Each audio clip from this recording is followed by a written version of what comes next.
சென்னையில் எடுக்கப்பட்ட படம் பம்பாயில் தணிக்கை செய்யலாம், பம்பாயில் எடுக்கப்பட்ட தமிழ் படம் இங்க இந்தி படம் இங்க தணிக்கை செய்யலாம். அதுல ஒரே ஒரு 2 விஷயங்கள் மட்டும், அதாவது இந்த சென்சார் போர்டுல என்ன பண்ணியிருக்கிறாங்கன்னா, ஆனா இப்பொழுது சில படங்கள் இந்த மாதிரி மற்ற மாநிலங்களுக்கு போகிறது என்பதன் காரணத்திற்காக வாய்மொழி உத்தரவாக சில இடங்கள் வந்திருக்குன்னு சொல்றாங்க. அது வந்து சம்பந்தப்பட்ட அரசு சம்பந்தப்பட்டவர்களும் அரசு துறை சம்பந்தப்பட்டவர்கள் தான் அது. அதாவது வாய்மொழி உத்தரவு என்பது வேறு, கையால் எழுதப்பட்ட உத்தரவு என்பது வேறு. அதாவது இப்ப என்ன பண்ணிருக்காங்க, தமிழ் படங்கள் தமிழ்நாட்டிலும், இப்ப ஆந்திர படங்கள் ஆந்திராவிலும், மலையாள படங்கள் கேரளாவிலும் சென்சார் செய்யப்பட வேண்டும் என்பது ஒரு அதாவது வாய்மொழி உத்தரவாக இப்பொழுது வந்திருக்கிறது. ஏனென்றால் சில சமீபத்தில் நடந்த சில பிரச்சனைகளினால் இந்த உத்தரவுகள் வந்திருப்பதாக சொல்கிறார்கள். ஆனால் இப்பொழுது எல்லாமே மாற்றங்கள் வரலாம். மாற்றங்களுக்காக எல்லோரும் எதிர்பார்த்து கொண்டிருக்கிறார்கள். என்னை பொறுத்தவரை நல்ல மாற்றமாக இருக்க வேண்டும் என்பதுதான் என்னோட ஆசை. நீங்களும் அந்த பெர்செப்ஷனுக்கு ஒத்து போறீங்களா சார்? அப்போ ஆமா, நல்ல மாற்றங்கள் வரணும் தான். ஏன்னா எல்லாமே மாற்றங்கள் வந்திருக்கு, மத்திய அரசு மாறி இருக்கிறது. அதனால மாற்றங்கள் எல்லாரும் வர வேண்டும் என்று, அதுவும் நல்ல மாற்றங்களாக வர வேண்டும். அதுவும் குறிப்பிட்ட, ஏன்னா இப்ப அதான் நான் சொன்னேனே, ஒரு இடத்துல போய் நம்ம ஏதோ தப்பு இருக்குன்னு சொல்லி நம்ம பிடிக்கிறோம் அப்படின்னு போனா நம்மள வந்து அதுக்கு பின்னாடியே ஒரு திரைப்படத்துறையை சேர்ந்த என்னோட இன்னொன்னு ஒரு தாழ்மையார், அது நம்ம சென்சார் போர்டு அதிகாரி அவர்கள் ராஜு அவர்கள் சொல்ல, ஏன்னா நீங்க சொல்லியிருக்காரான்னு எனக்கு தெரியல. என்னோட வாதம் என்னன்னா, சினிமா துறை சம்பந்தப்பட்டவர்கள் அதுவும் குறிப்பாக சினிமா துறை சங்கங்களை சம்பந்தப்பட்டவர்கள் இந்த சென்சார் போர்டில் உறுப்பினராகவோ இருக்கவே கூடாது. ஏன்னா அவர்கள் ப்ரோவாத்தான் தன்னுடைய சினிமாவுக்காகத்தான் பேசுவார்கள். அதனால அவர்கள் சங்கங்கள் சம்பந்தப்பட்டவர்கள் சினிமா துறை சம்பந்தப்பட்டவர்கள் இருக்கக்கூடாது. இருந்தால் அவர்கள் என்ன பண்ணுவாங்க? அது உங்களுடைய கருத்து இல்லையா சார்? ஆமா. ஓகே, ரொம்ப நன்றி சார், எங்களுடைய நிகழ்ச்சியில வந்து கலந்துகிட்டதுக்கு ரொம்ப நன்றி. வணக்கம். ஓகே, சுபாராவ் சார், இப்போ வந்து சினிமா பாடல் வரிகளுக்கும் நீங்க வந்து எதிர்ப்பு குரல் எழுப்பியிருக்கீங்க. வேறு எந்தெந்த விஷயங்களுக்கெல்லாம் நீங்க எதிர்ப்பு குரல் எழுப்பியிருக்கீங்க?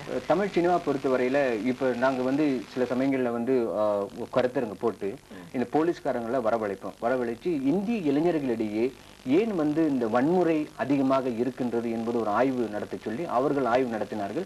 பிடிப்பட்டவர்களை எல்லாம் அழைத்து அவர் பேசும்போது வந்து ரொம்ப பெரிய எதிர்ப்பு வந்தது, இந்த மாதிரி தியேட்டருக்கு போய் பண்ணும்போது அப்படின்னு. அந்த மாதிரியான எதிர்ப்பு உங்களுக்கு அங்க இங்க நேர்ந்ததா? இல்ல, நாங்க தியேட்டருக்கு போய் எதிர்ப்பெல்லாம் பண்ணுவது கிடையாது. ஏன்னா அந்த அளவுக்கு நாங்க எதிர்ப்பு செய்ய முடியாது. எங்க நாட்டுல வந்து ஆர்ப்பாட்டமோ நீங்க வந்து இதை தடை செய்யணும் அரசாங்கத்துக்கு நாங்க கடிதம் எழுதுவோம்.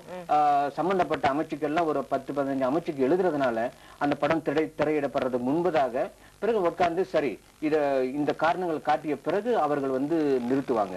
இப்ப நான் சற்று முன்பு சொல்ல வந்தது போலங்க, இந்த எங்க நாட்டுல கூட போலீஸ்காரர் சொன்னது போல குண்டர் கும்பல்கள் நிறைய வந்தது.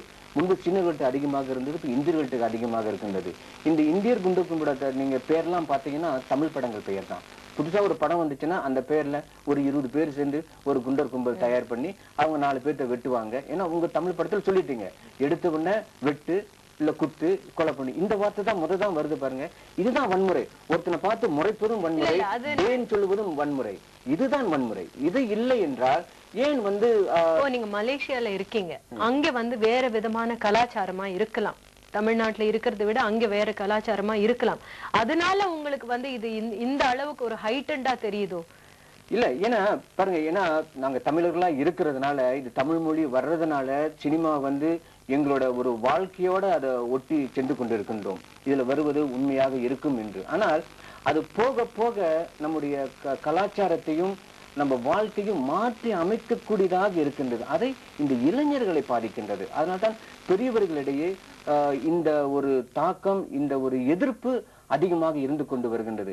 இதை நாங்கள் என்ன செய்கின்றோம் என்றால் தமிழ் பள்ளிக்கூடங்களுக்கு சென்று அங்க இருக்க ஆசிரியரிடம் சொல்லி, அந்த அளவுக்கு மலேசியால இருக்கிற தமிழர்கள் மேல தமிழ் சினிமாவினுடைய இன்ஃப்ளூயன்ஸ் இருக்கு அப்படின்றீங்களா? இருக்கு, நிறைய இருக்கு. ஏன்னா நீங்க இந்த நாட்டுல நீங்க தமிழ் படம் எடுத்து இங்க திரையிடப்படுறதுக்கு முன்பதாக நாங்களும் அங்க திரையிட செய்யறோம். அந்த அளவுக்கு அந்த ஒரு உறவு இருக்கு, அந்த பாசம் இருக்கு பாருங்க.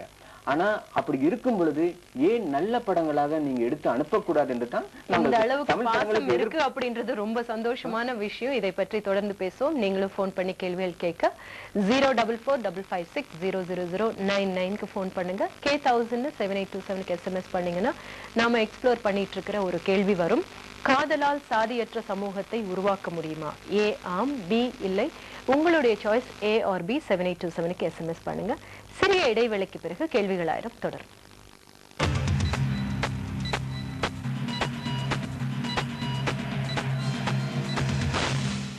கேள்விகள் 1000 தொடர்கிறது. திரு சுப்பாராவ் அவர்களுடன் தமிழ் சினிமாவில் வளர்ந்து வரும் வன்முறையை பற்றியும் கவர்ச்சியை பற்றியும் பேசிக் கொண்டிருக்கிறோம். ஒரு போன் கால் வந்திருக்குங்க, அதை எடுத்துடலாம். ஹலோ, கேள்விகள் 1000. ஹலோ ஹலோ ஹலோ மேடம், நான் பவானில இருந்து பேசுறேன் மேடம். சொல்லுங்க. மேடம் ஆக்சுவலா சொல்லுங்க சார், டிவி வால்யூம் குறைச்சிட்டு எங்க கிட்ட பேசுங்க. அதாவது நான் என்ன நினைக்கிறேன், என்னோட கருத்து சொல்றேன் மேடம். அதாவது சினிமாங்கிறது இட்ஸ் an entertainment இல்லைங்களா? ஆமா, அது ஒரு பொழுதுபோக்கு, அவ்வளவுதாங்க. சொல்லுங்க. அதனால அதை வந்து நம்ம பெரிய இஷ்யூவா எடுத்துக்கிட்டு, அதாவது அந்த காலத்துல பாத்தீங்கன்னா எம்ஜிஆர், சிவாஜி அவங்களுக்கு எல்லாம் நிறைய ரசிகர்கள் இருப்பாங்க. அவங்க வந்து அதையே நம்பி இருந்தாங்க, அதை வந்து உண்மைன்னு எடுத்தாங்க. அவங்களும் அதே மாதிரி நடந்தாங்க. ஆனா இன்னைக்கு யங் ஜெனரேஷன் வந்து அப்படி எடுக்கிறது இல்லைங்க சார். அதை வந்து ஒரு 2.5 என்டர்டைன்மெண்டா தான் எடுக்கிறாங்களே தவிர அதை நிஜமா எடுத்து அதை நம்பி அதை வந்து ஃபாலோ பண்றது இல்லைங்க மேடம். இத பத்தி நீங்க என்ன சொல்றீங்க சார்? உண்மைதான். ஏன்னா அவர் அந்த காலத்துல வந்து அது பொழுதுபோக்கா இருந்துச்சு, பார்த்தாங்க, அதோட மறந்துட்டாங்க பாருங்க. ஆனா இந்த காலகட்டத்துல எனக்கு தமிழ்நாட்டுல வர்ற பத்திரிகைகளை பாக்குறேன். ஆனா எங்க நாட்டிலோட பொறுத்த வரையில இப்பொழுது வர்ற இந்த தமிழ் படங்கள்ல வர்ற இந்த சம்பவங்கள், காட்சிகள் இளைஞர்களை மட்டுமல்லாது சாதாரண 9, 10, 11 வயதுடைய பள்ளிக்கு செல்லும் மாணவர்களையும் அது பாதிக்கின்றது. அந்த வசனங்கள், அவர்கள் சொல்லிக் கொடுக்கின்ற அந்த சில மொழிகள்லாம் வந்து இந்த பள்ளிக்கூட பாட நேரத்திலேயே இந்த சக மாணவனை எடுத்து அவங்க திட்டுறது, சொல்றது எல்லாம் அந்த தமிழ் படத்திலிருந்து தான் பெரும்பாலும் சொல்லப்படுகின்றன. இப்ப சில சமயங்களில் நீங்க வந்து மிருகங்கள் பேரை சொல்லி ஒரு பேரை அழைக்கிறீங்க, அதுதான் வந்து அங்க பிரதிபலிக்கின்றது. சாதாரண அந்த ஒரு பெயர்ல கூப்பிட்டு வந்த இந்த சக மாணவன் இந்த படத்தை பார்த்த பிறகு அந்த பையனை வந்து மிருகத்தின் பேரை வந்து அழைக்கிற மாதிரி ஒரு எண்ணம் வந்துடுது.